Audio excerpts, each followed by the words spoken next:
Hello everyone, today I'm going to show you how to replace snap-in connectors on a TNP155 or similar TNP Jr product.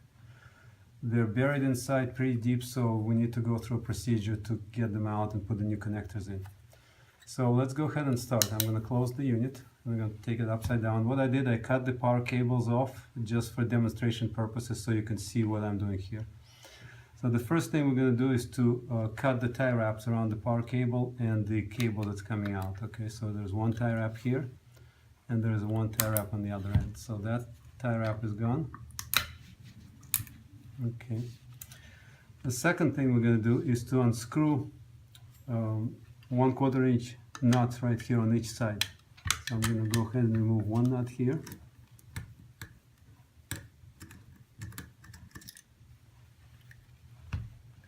And another nut on the other side.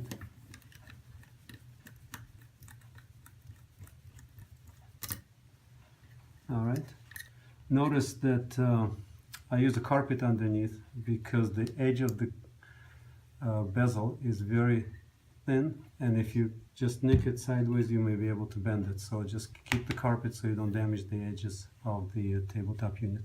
So these two nuts are gone, so let's go ahead and remove couple of screws on the top, and I'll use a little bit smaller screwdriver.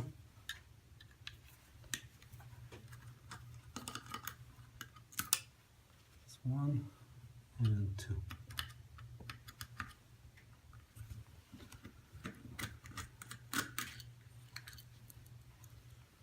All right. The next thing, you can see that as soon as we remove this, this moves, and you cannot hold it anymore latched. So the next thing we need to do is to remove the strain relief. The strain relief uses 5/16 of an inch wrench. So we're going to unscrew this here, untighten it, and then do the same thing on the other side. Once you loosen it, it will come off. And what you want to do is to slide it on the cable all the way out. Okay. Slide it on the cable all the way out so it's not interfering. For right now I put it on the side, but you won't be able to put it on the side because the cable is connected. So now that you have these two removed, we're going to go ahead and pull up the cover. And it may take a little bit of work to get it completely off. Okay. There we go.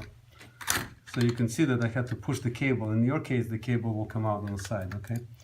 Once you remove the cover, you will see that you have an opening here for the screws. Right here, there's one screw that holds the retaining, there's one screw that holds the snap-ins, and there's another screw hidden inside also hold the snap-in.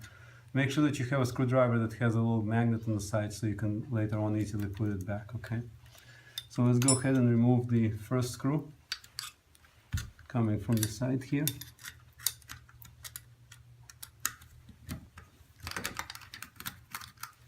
Alright, that's one removed, and notice they're all the same size, so it's not, you're not going to mix up anything.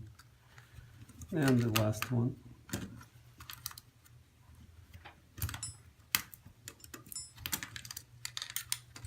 Alright, once you remove the screws, the little panel will come off and you can slide it out like this.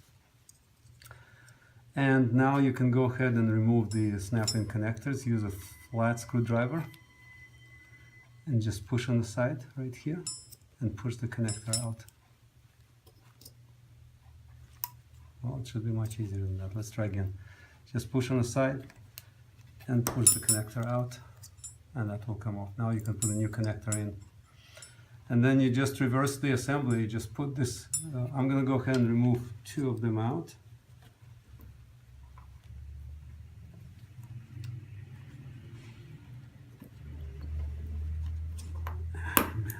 Okay, there's two of them out. Put the new connectors in, and now you can just slide it back in and install it and screw the screws back in.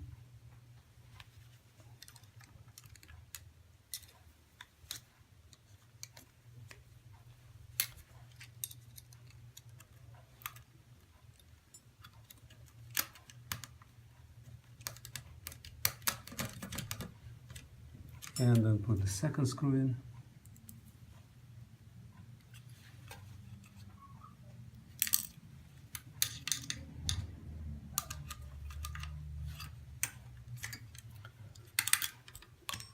And then you're going to push the cable back into the strain relief,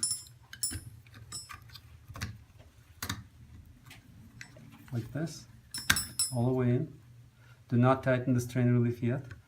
And first you will install the nuts on each of this side.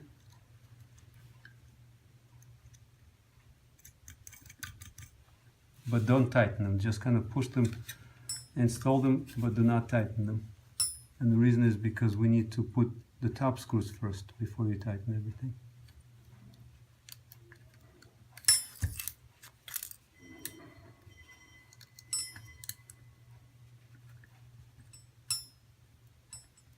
Okay. And finally we're going to put the screws on the top.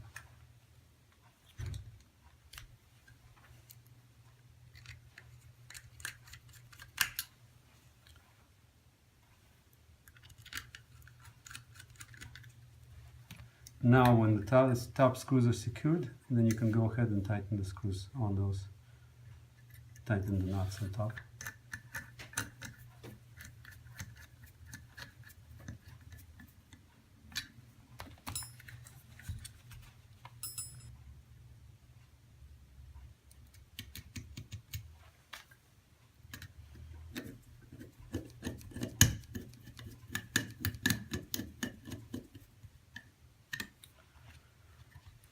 And now you have a unit with the removed snapping connectors. And you can go ahead and put new snapping connectors there. And we're done.